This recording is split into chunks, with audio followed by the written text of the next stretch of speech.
welcome to Culture on i24 News. I'm Lid Grover, happy to be here. Today's show will be a good one. We'll host artist Zigi Ben-Haim to talk about his latest exhibition.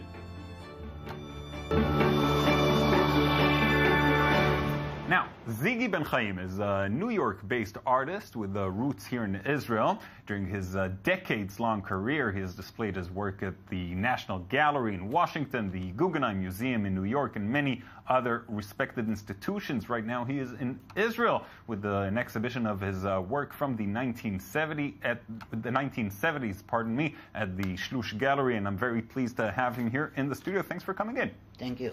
So tell me a little bit about this exhibition. Well, this exhibition came out, it's about the 70s. Mm-hmm. That was exciting time to be in New York at the time. Still remember? Oh, yeah. It was great to see it because it reminded me everything that I went through that time. Right. What was so special about that period that you're showing these works again? That period was really different than today. There were different movements in the arts, different kind of directions, and very strong movement started that time. It's called the minimalism. You know, that was a little bit controversial to what was before, and that was really exciting to be in that period because this period, this kind of movement gave the artist another tool to express themselves. Right. How do you feel when you look at these works now? Does it feel like your works or maybe someone else's works? No, I do feel that it's mine, but it does something to me when I look at it, because everything that I'm doing since then until today, it's based on that. Right. It just got in a different angle and wider angle to look at the work and so on. But the things about it, that time, I worked with non-artistic materials. All my materials, for instance, they were picking up from the streets. No paint involved in it, not the brush strokes, no canvas in it. It just discard papers and ropes and gauze. And why now? Why bring it back now? What makes it relevant today? Because now there are other groups of people that they start in doing something, younger artists. A little bit similar to what I did about 35, 40 years ago. And all of a sudden it's brought back kind of memories.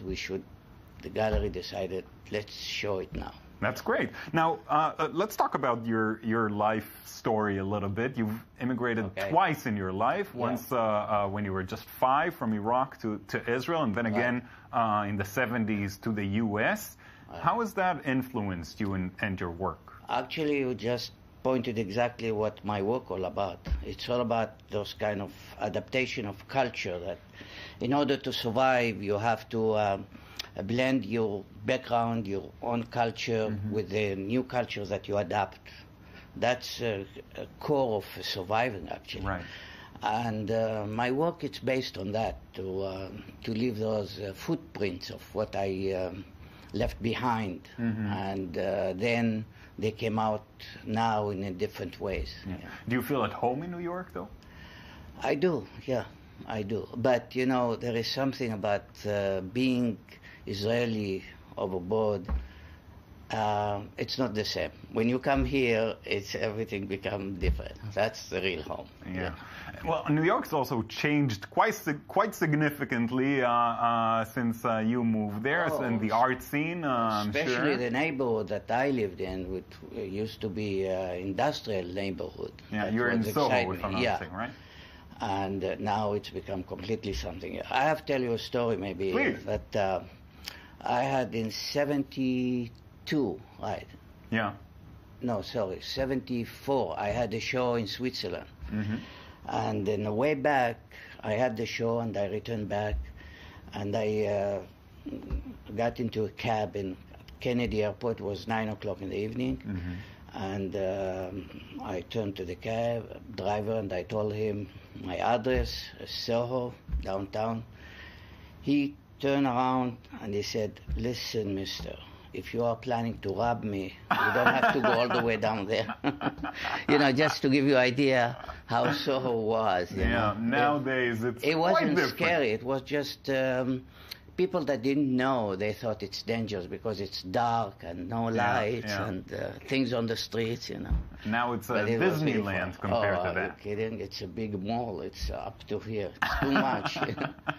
It's too much. That's now. These are more recent works of yours, am I right? So is that? Can we see the Disneyland influence? More colorful, more.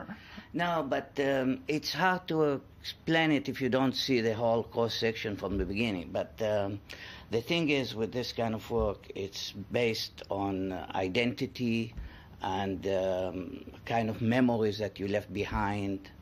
And now you've done all kind of works through the years. You've worked with NASA, you mentioned as well. That's quite. Yeah, there are. You know, you get different grants in different places, like being in Berlin, in Italy, in Russia, and something. And NASA, they had programs that they choose an artist every year. They choose. You cannot apply for it, and they give him assignment. And they gave me assignment. Tribute to Columbia, the shuttle that exploded. But the funny part is they didn't put it together. That was an Israeli astronaut, right. Ilan Ramon there. But for me, it was really excitement because it's Israel and America and NASA and all that together. But the one that picked it up was the Israeli Air Force, because they are always with the connection with NASA. And they commissioned me to do the relationship between the two. Wonderful. The thing is, NASA commissioned you to do piece this size, but Israel, it's empire. It has to be this size. And now that piece at Bet Chel Avir in Herzliya, you could see it there. Great. So between that and Chelouche Gallery, there's a lot of opportunities to see your work nowadays. Ziggy, thanks so much for coming in. Oh, it was a pleasure. Thank you very much. Thanks.